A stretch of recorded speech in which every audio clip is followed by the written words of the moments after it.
is the speech from Ibu Retno Yuliastuti MPDFM, the head of the subsections of the Junior High School Curriculum Division in Bantul Regency. We invite Ibu Retno Yuliastuti MPDFM to deliver her speech. To Ibu Retno Yuliastuti, the stage is yours. Terima kasih. Assalamualaikum warahmatullahi wabarakatuh. Thank you very much. Cuma itu saya yang mau saya ucapkan.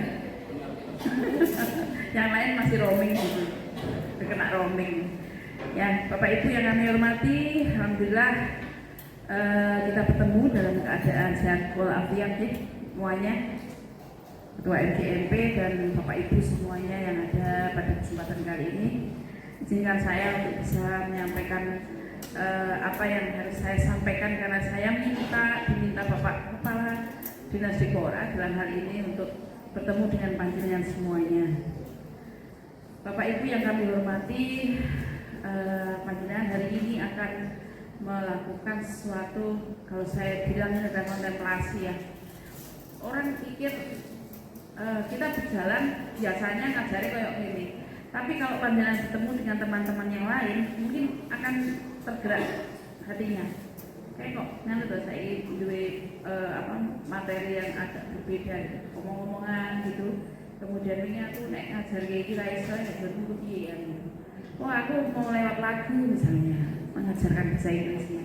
Nah itu adalah sesuatu yang kemudian kita bisa introspeksi diri. Oh ternyata saya masih harus memperkaya diri.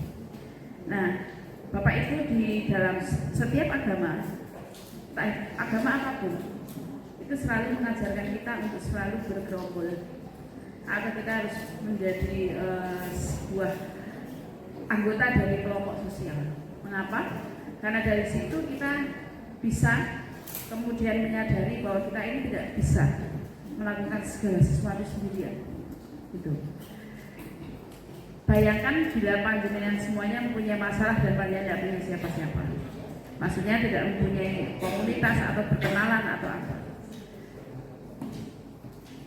Bahkan ketika kita diberi amanah untuk menjadi seseorang, berbahagialah karena panjenengan akan mau tidak mau panjenengan dipaksa untuk mengenal komunitas lain. Itu penting Bapak Ibu buat kehidupan, karena kalau orang itu hanya menjadi bagian dari dirinya sendiri atau lingkungan keluarga terdekatnya atau setidaknya ya wis RT wedok wis tak kenal itu, maka panjenengan ketika bicara dengan orang lain pasti akan canggung. Nah, makanya di sini adanya kata musyawarah di dalam MGMP ini tidak kita konotasikan bahwa sesuatu yang kaitannya dengan rapat. Secara terminologi musyawarah mungkin akan menyampaikan bahwa musyawarah itu adalah sesuatu yang dilakukan sama-sama dengan orang lain untuk membicarakan sehingga muncul. Tidak juga begitu. Jadi bagaimana guru bahasa Inggris yang ada di Kabupaten Bantul ini bertemu kemudian saling berbicara. Salah satunya pembicaraannya adalah assessment, analisis ya, tentang yang asesmen ya. Nah kalau kita bicara sendiri kan tidak bisa, kita harus berbicara dengan banyak orang gitu. Sama dengan saya, Bapak Ibu, panjenengan jangan bosan-bosan ya kalau mendengar saya itu bercerita tidak pernah mengambil contoh orang lain, karena orang lain yang saya contohkan belum tentu dia berkenan untuk bisa saya ceritakan. Saya masih menceritakan saya sendiri, dan saya kalau tidak melakukan tidak mau cerita. Ketika saya masih berada di Gunung Kidul, Bapak Ibu, ketika saya masih di Sleman, ketika saya masih di Magelang gitu ya, mungkin masa kecil saya, kemudian masa remaja saya, kemudian masa kuliah saya ada di Jogja, masa bekerja saya ada di Gunung Kidul, masa berumah tangga saya ada di Bantul. Artinya saya seperti orang nomaden gitu ya, orang berpindah-pindah gitu. Dari situ saya, ketika saya sudah tua ya, karena sekarang saya sudah tua betul. Tua loh Mbak aku, jangan kira Mbak. Belum ada 50, saya pasti sudah 50 lebih gitu. Tidak mungkin, boleh tahu sih, pitulas tidak mungkin ya. Jadi pasti 50 lebih. Itu saya, karena harus mencapai umur sekian ini ya, saya ketelu, saya kelima, saya ke 6 gitu ya. Itu saya saya bisa membaca orang pada usia 50 ke atas, ketika dia tidak mempunyai jalan yang panjang gitu, mau membicarakan seseorang mungkin dia harus recognize dulu. Ini aku waktu itu biaya gitu. Pada tahun sekian ibu ada di mana gitu? Oh itu saya ada di Lombok misalnya dia. Yang sekarang ini usianya sudah mendekati 58, 59 itu pasti ada kenangan juga nih di luar Jawa gitu. Tetapi ketika kemudian ada yang diceritakan, saya dari dulu di Bantul aja kan misalnya, juga ada gitu. Sebetulnya bukan masalah baik dan tidak baik, itu semuanya baik. Hanya kita ini kalau berbicara menjadi lebih beragam gitu loh. Saya gak bosan ya tak ngomongin tentang masa kecil saya. Kalau saya bosan lagi saya masa remaja saya gitu ya. Tempatnya beda. Masa remajanya sih masa remaja, kemudian masa berumah tangga, pekerja dan sebagainya itu macam-macam. Tetapi kalau kita mau berbasis lokus, maka kita bicaranya mungkin lagi basis lokus. Kalau lagi basisnya kita bicara adalah basis pakai psikologi perkembangan ya, pakai yang saya waktu itu ada di sini. Itu menceritakannya. Nah, ini juga menjadi bahan. Dulu ini saya tak cerita sopo. Misalnya saya mau cerita sama Pak Ari gitu ya, Pak Ari itu kan Pak Ari Pandak 3 itu. Biar saya contohkan ke sana aja karena biar pasti dia tidak akan marah gitu. Nek marah ya bangetem gitu. Karena sudah biasa saya bully gitu. Waktu saya menjadi kepala sekolahnya saya bully terus. Itu Pak Ari itu punya cerita banyak karena apa? Istrinya itu orang Kebumen sana gitu. Oh ada Pak, daerah Garung. Dia mempunyai ketidaksukaan terhadap durian. Ketoknya ngomong. Tapi sekarang ketoknya ora karena dipaksa sama teman-temannya itu. Nah, bagaimana saya bisa kemudian mencari cerita tentang Pak Ari itu? Ketika saya bicara durian, maka saya akan ingat Pak Ari.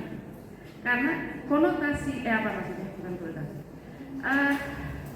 Daya ingat kita terhadap sebuah kata ya Bapak Ibu, itu akan bila di dalam otak kecil kita ini mempunyai memori yang tentang duriannya banyak ya, kita jadi ingat Pak Ari, jadi ingat Kali Gesing, ingat Candi Mulyo, kemudian mungkin ingat mana lagi daerah Sami Galuh yang di Kalibawang, kemudian bisa juga kita ingat, oh iya saya pernah beli durian itu di daerah Lampung gitu ya.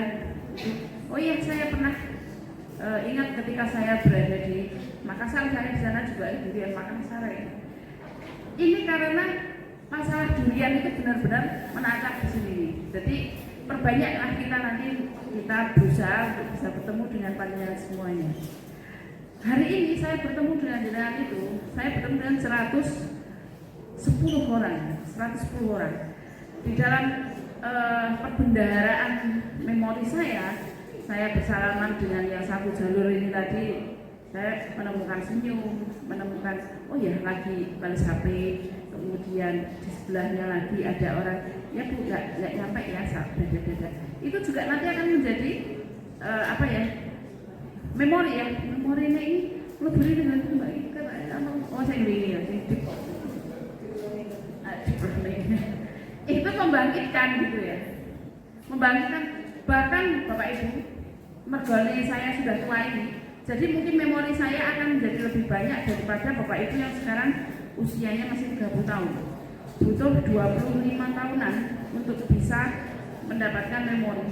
Saya ketemu Mas Rianto gitu misalnya, ya Mas Ri, memori saya akan ingat Kasongan, kemudian SMP 4, kemudian pojok-pojok SMP 4 dan sebagainya gitu. Tetapi kalau saya tidak bertemu dengan siapapun atau panjenengan tidak bertemu dengan 110 orang hari ini, atau setidaknya 10%-nya panjenengan itu pernah bertemu, ngomong-ngomong dan sebagainya, tidak punya memori. Maka bersyukurlah, dan saya selalu memotivasi semuanya supaya panjenengan semua itu aktif di NGI. Itu kan enak gitu ya. Rumahnya mana? Oh Kulon Progo. Oh iya di Kulon Progo itu ada apa? Ada yang rumahnya Kulon Progo ada nggak? Oh kebetulan tidak ada ya? Paling jauh mana? Sleman ada? Sleman, oke, Sleman. Sleman, ya Sleman. Saya dulu masa remaja saya dari sana, Sleman. Kemudian Gunung Kidul ada nggak? Yang berumah di Gunung Kidul saat ini? Tidak ada. Panjangan zonasi banget. Karena berada di Bantul gitu ya. Di Bantul gitu. Tapi nggak apa-apa Bapak Ibu. Di Bantul dimanapun bisa kita perkecil. Oh iya, saya pernah di Sedayu. Oh iya, saya pernah ke Deringu. Bahkan ada loh Bapak Ibu, kalau kita ini ngajarnya di Sedayu, tetapi rumah kita ini ya tetap ada di Bantul nih, rodo mojok sidik, nenggon daerah mana ya, misalnya Kemusuk itu mana? Masih Bantul kan? Nah, apa?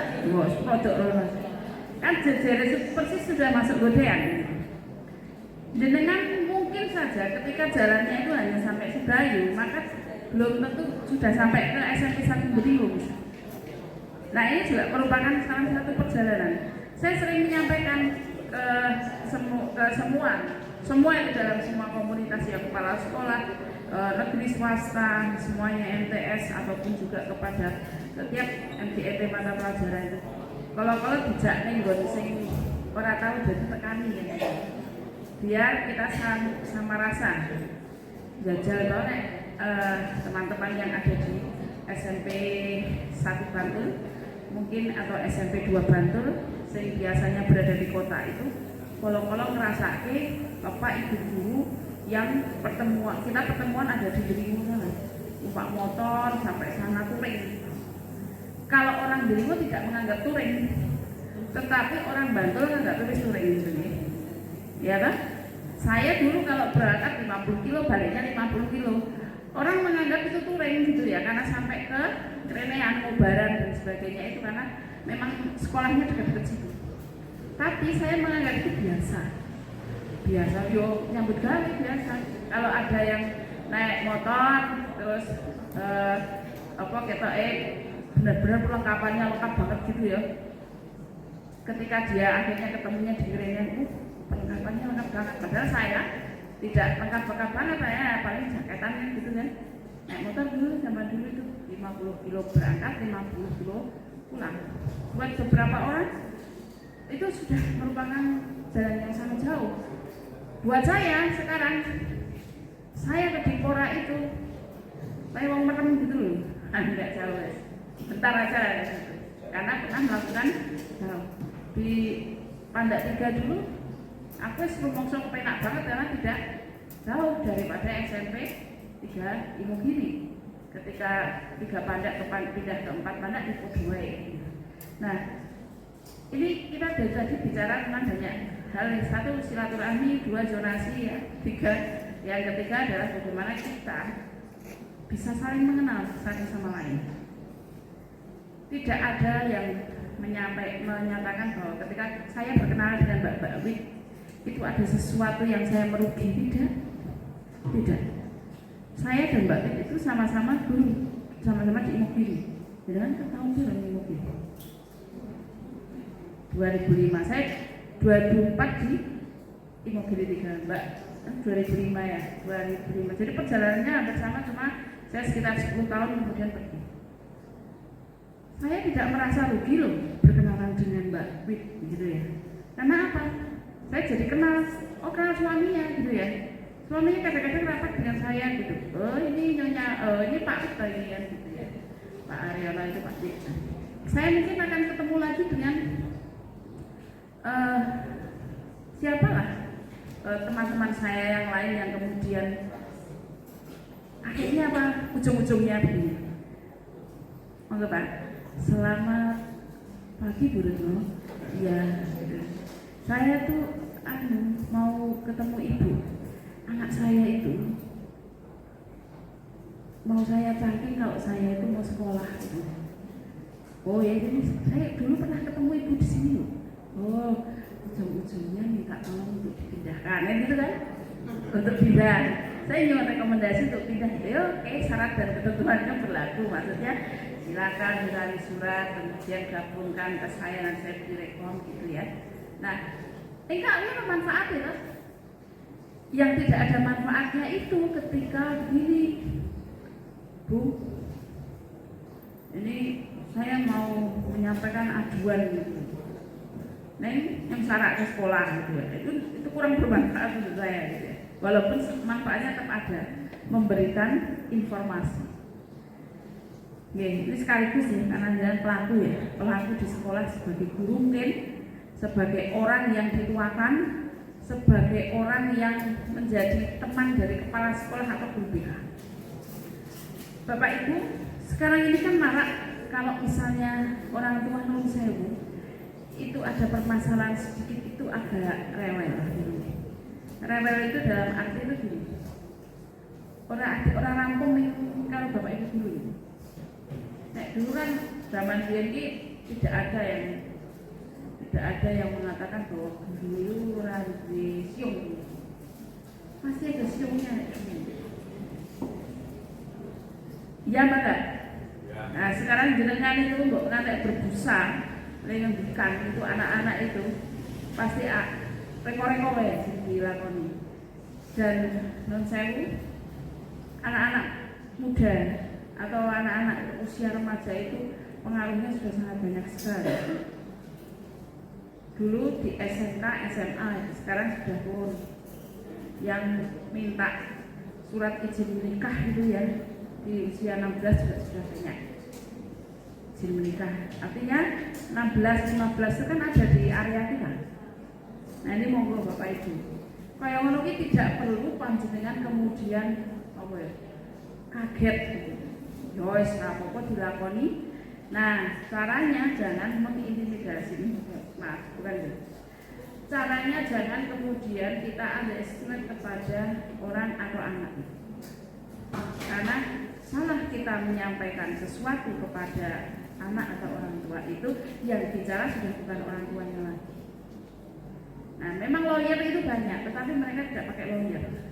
Tapi mereka pakai orang lain yang kadang-kadang mendengarnya hanya ketika mereka berada di tempat-tempat umum.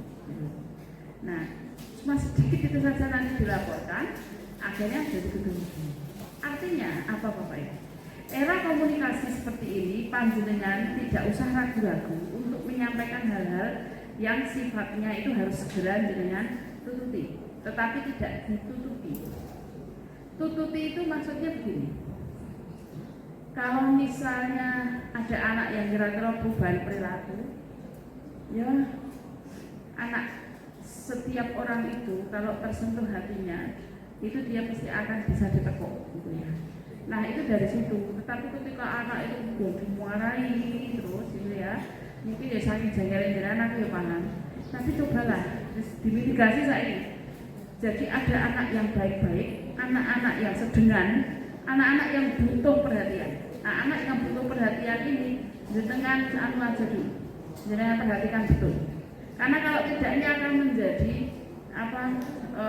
sumber nanti melaporkan ke seseorang yang punya jabatan, nanti kepada orang yang bicaranya biasa saja, tetapi di tempat umum akhirnya ada yang mencuatkan lewat TikTok, apa direkam, ada loh itu rekamannya, gitu ya.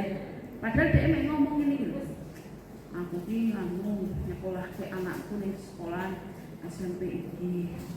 Terus ini dikon bayar 500.000. Tok, gitu lah. Nah belakangnya tuh, tapi ya apa-apa anggaran serba iki mau video. Nah, di tempat itu yang apik kok penggunaannya untuk ini. Ning sing kuwi ora dineki. Dipotong ngantek tekan 600.000. Nah bisa kayak gitu. Diposting lah, kemudian dibacalah orang lain.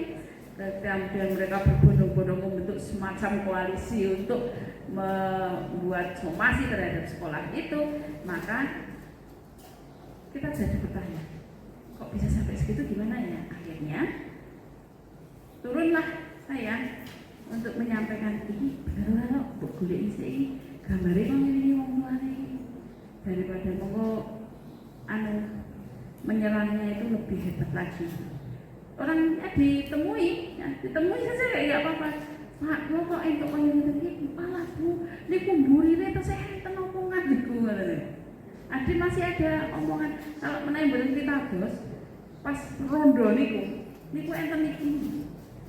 Niku kula jelas lem matur mboten wonten iki. Nah, panjenengan jadi kalau kita mendapatkan sesuatu enggak usah panik. Oh, ini maksudnya belum tentu si orang tua itu. Karena setiap orang tua itu Bapak Ibu pasti mikir anak ini mengko ada sesuatu, dia juga khawatir kalau dia tidak mengikuti jalur yang ada. Gitu. Jadi biasanya kalau kami menyebutnya itu kayak goreng-goreng gitu loh. Neng jenengan juga jangan panik, karena apa begini. Bahkan seperti orang itu jeruk makan jeruk. Gitu. Jenengan dhewe pangandikan yang agak krusial, kemudian disampaikan oleh temannya gitu ya, sama-sama ASN gitu loh. Terus nanti yang teman yang satunya itu ngomong lagi kepada orang yang non ASN itu masih orang umum gitu loh. Lah sing orang umum itu ngomongke sing padha-padha ASN do ngomong-ngomongan iki malah jeruk makan jeruk digoreng karo wong sing mencari sensasi. Akhirnya bagaimana kalau seperti itu? Ketika kami mengalami hal yang seperti itu, kami harus klarifikasi ke ASN-nya dulu. Mboten wonten Bu maksud saya harus kebacut. Kalau kebacut bagaimana? Mari kita selesaikan sama-sama. Jadi kita harus bicaranya hati-hati. Sama Pak Bu, kalau saya ditanya, Bu, ini omongan. Bu, saya ini sekolahnya nggak punya kepala lab. Terus ada guru yang masih kurang jam. Bagaimana ya Bu kalau dia tidak punya sertifikat kepala lab? Jawaban saya apa? Boleh apa tidak? Saya harus menjawab tidak boleh gitu loh. Ya kan? Itu nanti kan kemana-mana itu kan harus sama Bu Retno boleh gitu loh. Ya kan? Saya merasa itu adalah pertanyaan yang menjebak dan golek bolol ya arep perkoso gitu. Ya, bololnya saya gitu loh. Tapi saya ternyata dengan berapa tahun ya saya itu. Saya sudah sekitar 6 tahun berada di lingkungan orang-orang yang suka mencari bolol kayak gitu itu sudah rada apa gitu. Oh ini bolol romo ini harus golek menangi dewi, golek amane, kemudian kita yang diperosokkan kan gitu. Nah, jenengan juga gitu sih Bapak Ibu sih. Intinya kalau kita menghadapi sesuatu, cobalah ditunggu dulu, dihitung nanti 10. Kira-kira ngomong apa lagi, SB ngomong sih kan gitu. Jangan terburu, kemudian kita akan menentukan sesuatu yang menjadi sebuah statement. Statement kita ini hati-hati, karena beberapa waktu yang lalu saya dapat kiriman, terus tulisannya wah jos gitu. Setelah saya baca itu di bawah itu ada kalimat yang menyatakan begini, kata Kepala Bidang SMP Kabupaten Bantul itu di media online bahwa SMP swasta sekarang kekurangan murid. Tuh, itu kalimat itu gitu ya. Setelah saya pikir-pikir, saya somasi nih wartawannya, Mas kok bisa nulis, Mbak kok bisa nulis gitu. Saya nulisnya saya ngomongnya nggak kayak gitu. Tapi kan waktu kita tanya apakah ada sekolah swasta yang kekurangan murid, itu kan jawabnya iya, kan tetap sekolah swasta kekurangan murid kan gitu. Oh ya wes, tulisan Pak Kamu, gitu. Kemarinnya saya dipanggil Pak Dinas, ini benar nih tulisannya. Ya nggak mungkin lah, kalau saya kan ngomong seperti itu, begitu lah. Maksudnya adalah bahwa sekolah swasta ini ada beberapa yang kekurangan murid, tetapi itu sudah bisa diatasi. Muridnya lagi itu Bapak Ibu, nanti ya. Nah kalau sudah sampai begitu bagaimana? Biarkan saja. Kasus lagi Bapak Ibu, di beberapa sekolah itu didatangi ada yang wartawan bodong. Mungkin panjenengan tahu apa tidak tahu, saya tidak tahu ya. Dia datang ke saya, kemudian menyampaikan, Bu Kapit, mohon maaf, saya mau menanyakan tentang ini adalah tentang guru, ini adalah tentang kepala sekolah, ini adalah tentang komite, ini ada di beberapa sekolah. Maksudnya saya itu mau menayangkan ini menurut Bupati bagaimana. Dan jenengan boleh informasi nanti di sekolah siapa yang memberi informasi, lingkungan sekitar, terus dapat infonya itu, iya. Berarti narasumbernya mereka kan, iya. Ya situ silakan diangkat aja. Bupati nggak akan menyelamatkan sekolah, tidak. Karena jenengan yang punya berita itu, nanti kalau berita itu tidak terbukti, maka jenengan yang pertama kali tak salah. Karena jenengan itu wes ngabul-ngabul sekolah. Gitu. Silakan diangkat. Wes itu bener angkatan. Nek orang bener ya angkatan bisa ketemu. Kenapa kayak gitu? Karena barangkali dia ingin jodoh khas, jodoh oke, ya wes ini apa untuk rokok apa ini. Misalnya, nah tapi yang seperti itu selama perjalanan di sekolah itu baik-baik saja, tidak usah khawatir. Tidak perlu kemudian ditutupi dengan selembar rupiah. Gitu. Kalau mau menulis yang baik-baik aja nggak apa-apa, tulislah baik-baik. Kalau menulis yang seperti itu sumbernya bukan dari kita, ya tak apa-apa baik. Kayak ini tulisan elek-elek apa kayak gitu. Contoh, pagi-pagi tadi saya sambil lalu mendengarkan berita tentang pagar laut, ya. Kenapa kok jadi pagar laut itu kemudian terbersih di saya? Karena di sebelah saya ada Pak Lurah gitu ya. Di situ kan tulisannya kepala desa Kohot gitu ya. Makanya hati-hati ya gitu kan. Hati-hati Pak, nek umpamane opo-opo gitu. Nah iya kayak gitu. Apakah itu akan terbersit ke kita bahwa kepala desa itu sesok nek misalnya seminggu lagi dia tidak muncul, berita itu mungkin sudah berpindah bukan lagi ke kepala desa Kohot, tetapi mungkin kepada Menteri Agraria atau kepada camatnya atau kepada siapa. Jadi di era informasi seperti ini yang penting kita menguatkan barisan. Untuk menguatkan barisan itu Mbak Wit kenal saya untuk bisa menyampaikan ke panjenengan, dan saya menyampaikan apa yang dalam hal ini kita harus waspada. Itu ya. Tapi tugas panjenengan sebagai seorang guru yang utama adalah menyampaikan bagaimana bahasa Inggris itu bisa diberikan kepada anak-anak. Bahkan saya pernah berpikir, anak Bantul itu setidaknya itu punya kekhasan bahwa dia punya kemampuan untuk menghafalkan kalimat-kalimat atau kata-kata dalam bahasa Inggris, vocabnya itu sekian. Jadi orang-orang itu untuk yang sederhana itu ngerti, ya. Kalau anak-anak dari PKN paling dia iso Pancasila, sampai banget tuh Pancasila, satu ketuhanan yang maha esa dan seterusnya itu. Karena ada yang tidak tahu toh, nah jangan sampai ketika nanti ditanya Pancasilanya nggak bisa, itu kan dari bahasa dari PKN. Dari misalnya bahasa Jawa maka ada ubah-ubah. Jadi ada kalimat atau semacam target bersama terhadap mata pelajaran. Nah itu yang baru saya pikirkan.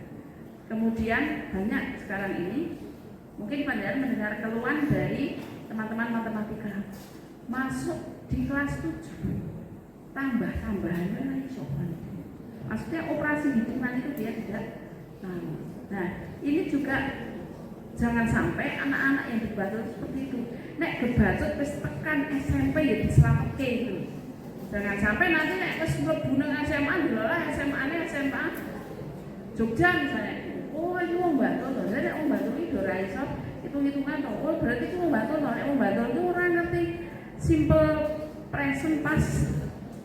Atau future planner. Kalau future tense. Itu contoh-contoh sederhana aja Bapak Ibu. Jangan sampai itu tidak melapisi anak-anak kita. Gitu, ya. Nah, hal-hal inilah yang kemudian nanti saya ingin bersepakat dengan SDMP, mereka mempunyai capaian pembelajaran sendiri yang agak luas dipelajari. Makanya bungkusan kita sekarang di ASPD itu tidak mata pelajaran tetapi literasi. Karena kalau literasi lebih gitu ya Bapak Ibu, saya ingin panjenengan tetap bersemangat sebagai guru bahasa Inggris ya. Guru bahasa Inggris itu sudah luar biasa Bapak Ibu. Karena apa? Wes mikir bahasa Indonesia nih, saya mikir bahasa Inggris. Ya, sudah mikir bagaimana kita ini nanti menerjemahkannya menjadi kalimat seperti ini, isi tata bahasanya. Apa meneh nek gawe cerpen gitu. Apa meneh nek omong. Aku ketok nulis iso ta ngomong ora iso. Ya nek saya ya sak omong-omong iki, sak uni-uni. Makanya kalau tidak punya dasar yang tadi, bahkan kepercayaan diri, mesti anak-anak tidak akan pernah bisa berbunyi bahasa Inggris. Saya harap anak-anak yang jadi Bantul abaikan pokoknya sesuk ora ono pelajaran bahasa Inggris, sesuk ora. Saya abaikan. Kalau saya tetap wajib bahasa Inggris. Pernah dulu ada yang mengatakan bahwa bahasa Inggris yang ada di SD masih nggak sekarang. Sebenarnya tetap ada kan? Nah, maksud saya tetap seperti itu. Walaupun orang mengatakan bahwa itu tidak digunakan, kita tetap gunakan kalau untuk hal-hal yang sifatnya itu krusial. Boleh. Nyatanya Bapak Ibu, mohon maaf untuk hari Senin tetap TO ya, Bapak Ibu ya, TO guru. TO guru yang kita lakukan ini sekarang sudah ada di kota. Itu namanya strategi Bapak Ibu. Strategi yang kita berikan kepada panjenengan semuanya itu sebenarnya adalah untuk mengumpulkan kita dulu memori yang ada di otak kecil kita bahwa kita pernah mengerjakan soal yang dikerjakan anak itu. Kepepet kok ono jenengan itu, oh ono sing salah sithik, ono sing apa itu jenengan ngerti ini nek bocah gak ngerti nek sak oleh salah. Nek jenengan itu tahu untuk perbaikan kita pada penulis soal gitu ya. Jadi jangan berpersepsi bahwa jenengan itu dites. Ini ya dites gitu. Habis ini ya jadi ketok pilon. Saya berharap besok nilainya sudah tidak ada jureminya ya. Ya. Karena ini nanti yang akan saya tampilkan yang setelah TO2. Setelah TO ini, TO2 ini. Gitu ya. Yakinlah bahwa nilai jenengan itu tidak pernah saya publish. Kecuali jenengan di sekolah melakukan publish. Kalau tidak. Baik Bapak Ibu semuanya, terima kasih atas semangat panjenengan semuanya. Saya kira panjenengan tidak akan pernah berpikiran bahwa bahasa Inggris tidak penting. Buat saya bahasa Inggris itu penting sekali. Ya. Baiklah Bapak Ibu, atas izin panjenengan dan dawuh dari Bapak Kepala Dinas Dikora Kabupaten Bantul, kita memohon ridho Allah Subhanahu Wa Taala. Kegiatan MGMP mata pelajaran bahasa Inggris dalam kesempatan kali ini namanya analisis kisi-kisi SKL, analisis kisi-kisi SKL bahasa Inggris. Dengan ini kami buka.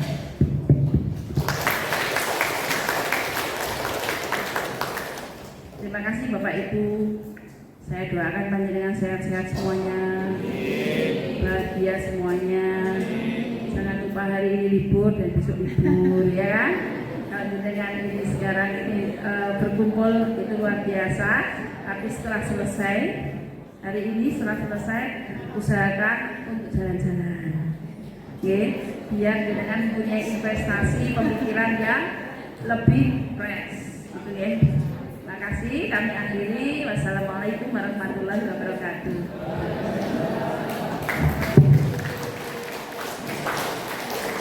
Terima kasih kepada Ibu Retno Yuliastudi MPDIM yang telah menyampaikan berbagai macam informasi kepada kita, yang terutama bahwa pentingnya kita itu membangun good relationship ya, membangun relasi yang bagus, dan yang selanjutnya berhati-hatilah dalam memilih kosakata yang kita pakai untuk berbicara dengan orang lain, sehingga nanti tidak akan timbul, tidak akan melukai orang lain, dan juga kita akan menjadi selamat dari hal-hal yang tidak kita inginkan. Oke Bapak Ibu,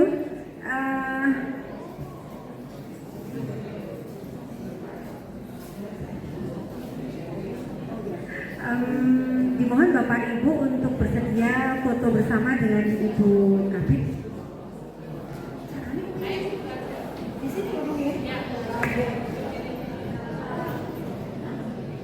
Bapak Ibu dimohon untuk stand up berdiri, kemudian Bu Retno di sini masih.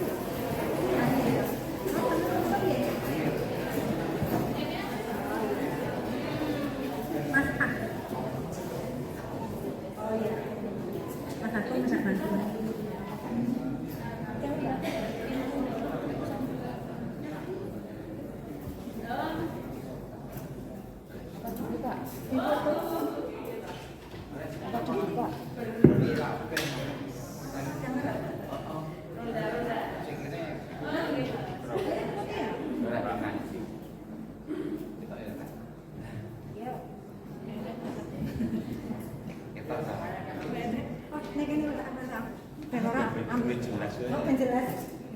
Marah tadi.